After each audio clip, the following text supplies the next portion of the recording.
আমি ভীষণভাবে উপলব্ধি করতে পারি একজন মেয়ে হয়ে যে একজন মেয়ের সাথে এই ধরনের নারকীয় অত্যাচার করলে তার জীবন কী ধরনের মর্মান্তিক একটা দুর্বিষহ পরিস্থিতির মধ্যে দিয়ে তাকে যেতে হয়। গতকাল রাতে সেই মেকআপ দিদি, আমি তো নাম বলবো না কারণ মিডিয়াতে আপনারা সবাই দেখেছেন এবং আপনাদের আমি ক্লিপিংটা এক্ষুনি একবার দেখাবো। সেই মেকআপ দিদি মুখটা যেহেতু অন্ধকার করা সেই জন্য আমি তার নাম নেব না। তা সে কীভাবে স্বরূপ বিশ্বাস এবং তার টিমের দ্বারা নিগৃহীত, মানসিক নিগৃহীত হয়েছে এবং রীতিমতো খুনের হুমকি দেওয়া হয়েছে তাকে। তার জীবন হানি হতে পারত। সে দুবার গলায় দড়ি দিতেও গেছে।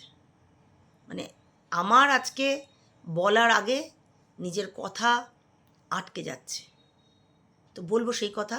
আগে একটু ক্লিপিং দেখুন, তারপর এই দিদির জীবন এবং তার সাথে কী কী হয়েছে বাকি সবটাই বলবো। শুনবেন, না শুনলে তো জানতে পারবেন না কী কী চলছিল। আশা করি এই ঘটনা শোনার পরে আজ যারা তৃণমূলের এখনও সমর্থন করেন তারা লজ্জায় হয়তো তারা চোখটা নামিয়ে নেবেন। দেখুন ক্লিপটা। কতদিন থেকে ঠিক কাজ না পাওয়া অবস্থায় ছিলেন এবং তাতে স্বরূপ বিশ্বাস কিভাবে তার কলকাঠি নেড়ে গিয়েছিলেন? বেসিক্যালি তো আমি 2017 থেকেই ব্যান হয়ে রয়েছে, আমাকে কাজ দেয়াই হতো না। কেন? স্বরূপ বিশ্বাসের পছন্দদার লোক হতে হবে, স্বরূপ বিশ্বাসের বেড পার্টনার হতে হবে এবং তার সাথে সাথে গিল্ডে যে সেক্রেটারি আছে সে নানা অছিলাই আমাকে বলে যে ইন্ডাস্ট্রিতে টিকে থাকতে গেলে পছন্দদার মানুষ হতে হবে। সেটা একটা মেয়ে ছেলে হয়ে তো আমি বুঝি যে উনি কি চাইছে। পছন্দের মানুষ হওয়া মানে তার শয্যাসঙ্গী হতে হবে। যদি সেটা না করতে পারে তাহলে ব্যান করে দেবে। ব্যান হয়ে গেছি, বয়কট হয়ে গেছি, কাজ পাবো না, কথা বলতে পারবো না, কথা বলতে গেলেই জানে মেরে দেবে। আপনাকে প্রাণে মারার হুঁশিয়ারি, হুমকি দেওয়া হয়েছে? হ্যাঁ, এসছিল। 4 তারিখে শান্তনু দে, স্টিল ফটোগ্রাফার, আমাদের এই ফেডারেশন গিল্ডের উনি একজন মেম্বার। উনি আমার বাড়িতে 4 তারিখে রাত্রি 8:30টার সময় আমার বাড়িতে আসে এবং এসে আমাকে বলে যে বাপি মালাকারের নামে তুমি যে চিঠিটা স্বরূপ বিশ্বাসের কাছে দিয়েছো, স্বরূপ বিশ্বাস তো আমাদের প্রেসিডেন্ট, মাদার বাড়িতে রয়েছে, সে চিঠিটা তুমি তুলে নাও, না হলে কিন্তু স্বরূপ বিশ্বাস এবং বাপি মালাকার মিলে তোমাকে মার্ডার করে দেবে এবং এমনভাবে মার্ডারটা করবে যেটার কোনো চিহ্নই থাকবে না এবং সেটা দেখানো হবে তুমি সুসাইড করেছো। একজন স্টিল ক্যামেরা পার্সন আপনার বাড়িতে এসে হুমকি দিচ্ছে? হ্যাঁ। সেটা কত তারিখ? 4 এপ্রিল। আপনি চিঠি কবে দিয়েছিলেন? আমি 23 মার্চ।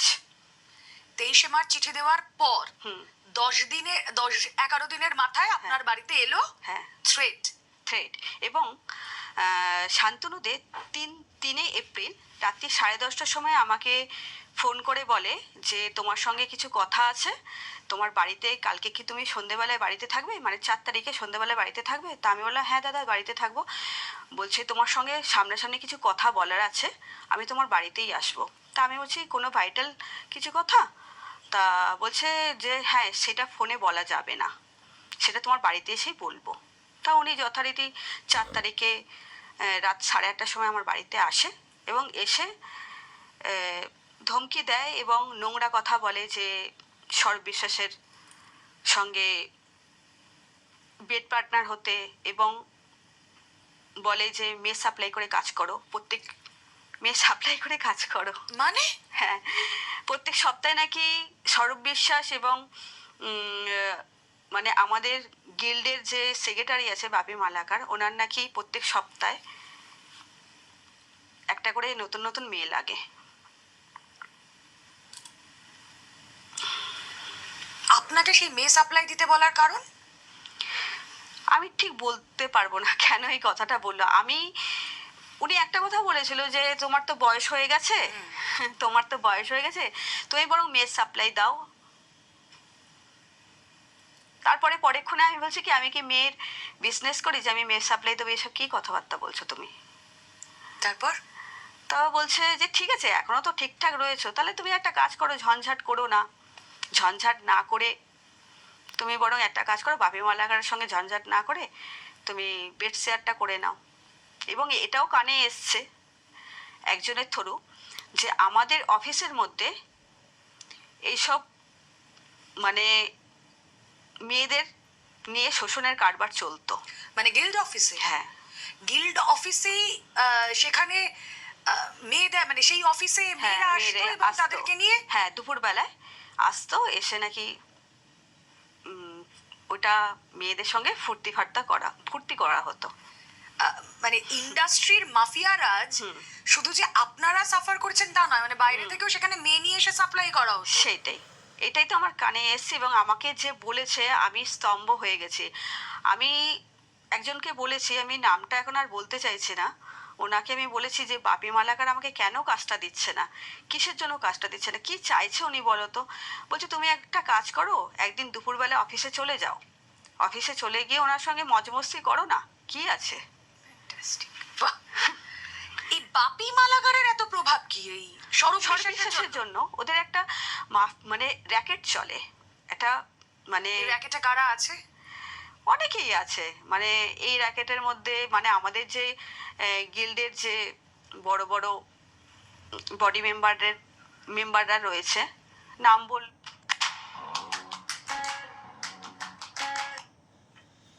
শুনলেন তো? এবার বাকিটা আমি বলছি।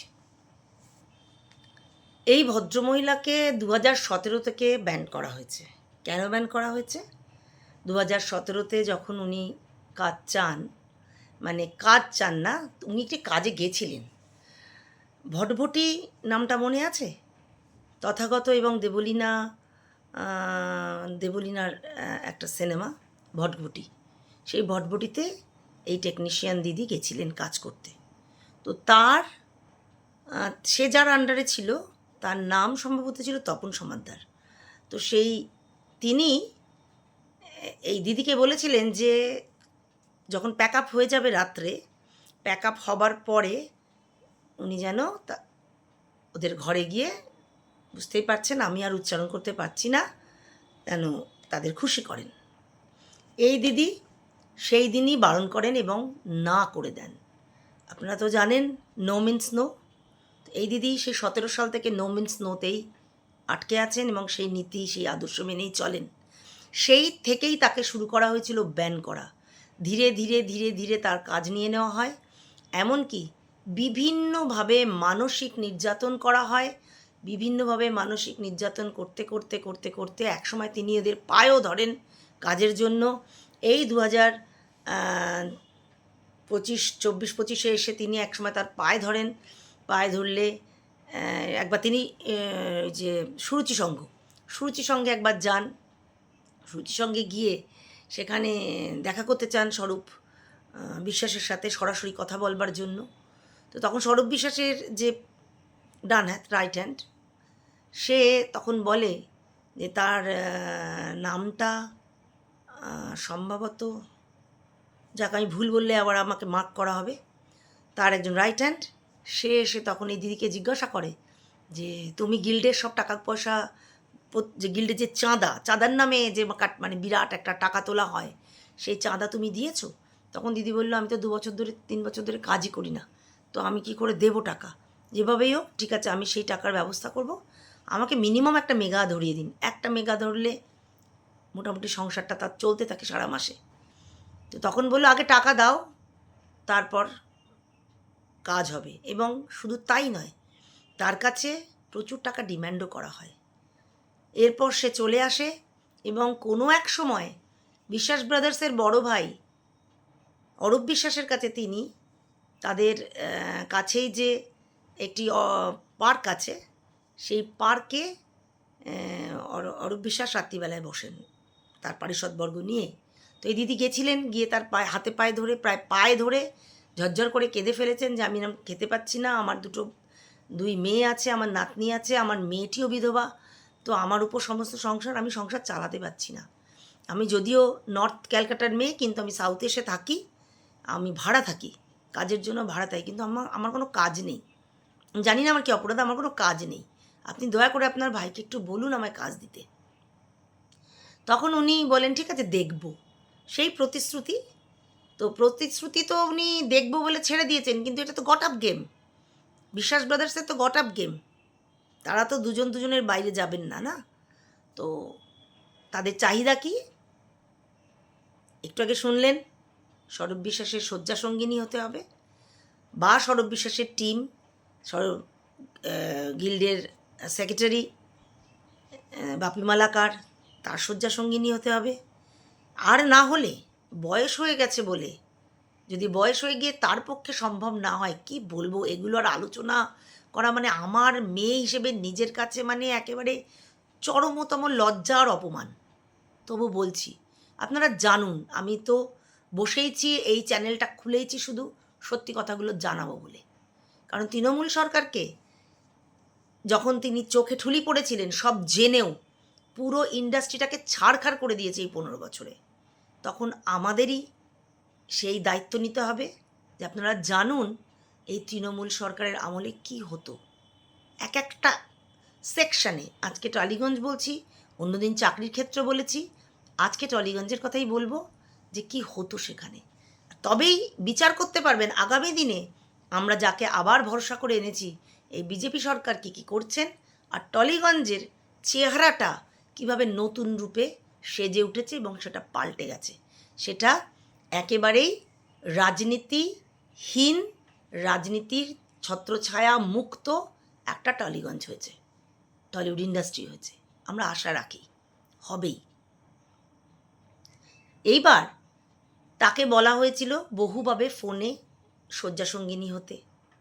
তো বিশ্বাস ব্রাদার্স তো গট আপ গেম খেলছেন, করতে করতে করতে করতে যা হয়, এর কাছে শেষের দিকে এই 4 এপ্রিল, জাস্ট 2026-এর 4 এপ্রিল ফোন আসে যে তার আগে 21শে মার্চ এই মেকআপ দিদি সৌরভ বিশ্বাসের নামে একটি চিঠি দেন গিল্ডে, এবং বাপি মালাকার তখন ফোনে তাকে বলে ওই 4 এপ্রিল যে তুমি এটাকে তুলে নাও, না হলে কিন্তু তুমি মার্ডার হয়ে যাবে,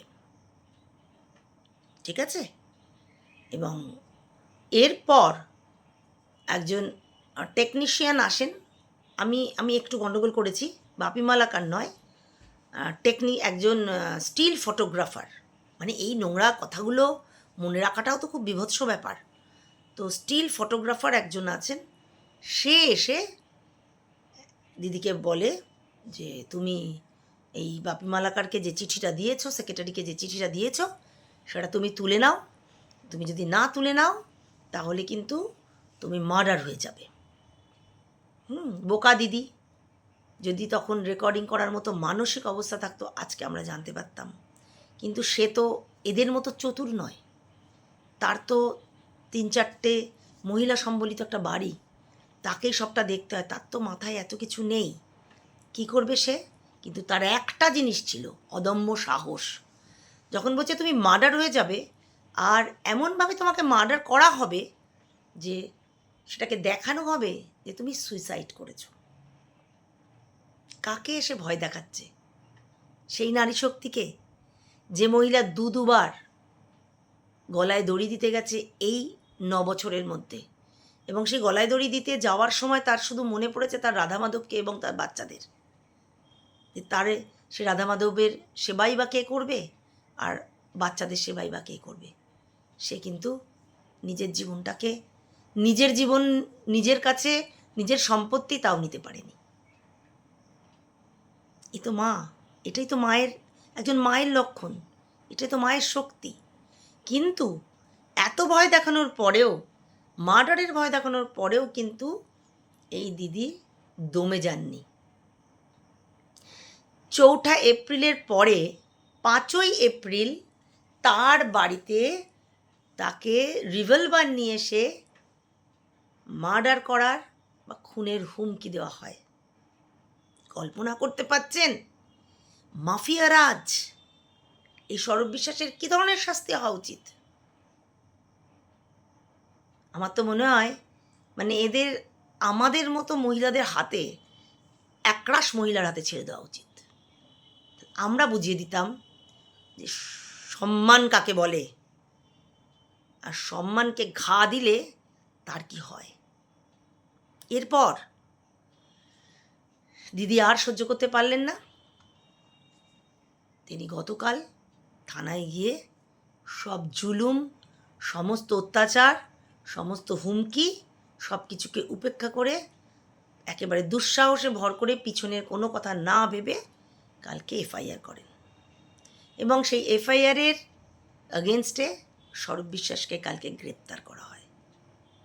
তাহলে বুঝলেন তো, নারী শক্তি শুধু নয়, মানসিক শক্তি, সে নারী হোক আর পুরুষ হোক, যখন দেয়ালে পিঠটা ঠেকে যায় তখন কিন্তু কেউ, কোনো মানুষই তার অভাব, তার অনটন, তার অসুবিধা, তার দুরাবস্থা কোনো কিছু সে আর মাথায় রাখতে পারে না। যখন সে নিজের মধ্যেই নিজেকে হারিয়ে ফেলে তখন কিন্তু সে শেষ কামড়টা দেয়। তো দিদি কাল শেষ কামড়টা দিয়েছেন। আমি নিজেকে অত্যন্ত ধন্য বলে মনে করছি। আজকে আমি একজন মেয়ে, এবং ওই দিদির মতোই আমরাও কিন্তু এই সমাজে মহিলা বলে সবাই ছোট করে ঠিকই, কিন্তু আমাদের মধ্যেও কিন্তু সেই নারী শক্তি রয়েছে, নিহিত আছে। প্রয়োজনে আমরা সবাই দেখাতে পারি। তো ওই দিদির জন্য আজকে আমি নিজেকে মহিলা বলে গর্ববোধ করছি। এরপর সামনের দিন দেখব সৌরভ বিশ্বাসের কী হয়, আপনারাও দেখবেন, আর আমি প্রত্যেক মুহূর্তে আপনাদের আপডেটেড করব। আর সামনের দিন এই মমতা ব্যানার্জি অর্থাৎ সৌরভ বিশ্বাসের গড মাদার, তারও রাষ্ট্রদ্রোহিতার নামে এফআইআর হয়েছে, ঠিক আছে? ওসমান হাদির মৃত্যুকাণ্ড নিয়ে তিনি যে রাষ্ট্রবিরোধী মন্তব্য করেছেন তার এগেনস্টে আজকে মামলা দায়ের হয়েছে শিলিগুড়ি সাইবার সেলে। সামনের দিন সম্পূর্ণটা আপনাদের জানাবো। ততক্ষণ আমার সঙ্গে থাকবেন, একটু দয়া করে সাবস্ক্রাইব করবেন, আর আপনাদের মতামত লিখুন। আমি তো আমার মতো করে আপনাদের বলি, কিন্তু আমি চাই আপনারা সবাই জানুন, অন্তত ঘরের মেয়ে বউ প্রত্যেকে জানুন, সচেতন হন। প্রত্যেক পদে পদে, প্রত্যেকটা মুহূর্তে, প্রত্যেক পদে পদে বিপদ। সে বিপদকে কিভাবে এড়িয়ে বা বিপদকে কিভাবে প্রতিরোধ করে এগোতে হয়, তার জন্যই কিন্তু আমি সমস্ত সময় আপনাদের সমস্ত খবর দিতে থাকি, যে আপনারা সচেতন থাকুন। ফিরে আসবো আগামীকাল বা 2-1 দিনের মধ্যেই মমতা ব্যানার্জির ডিটেল নিয়ে। জানুন উনি রাজ্যকে আদৌ ভালোবাসেন নাকি অরাষ্ট্রবাদী মানসিকতার মানুষ। ভালো থাকবেন।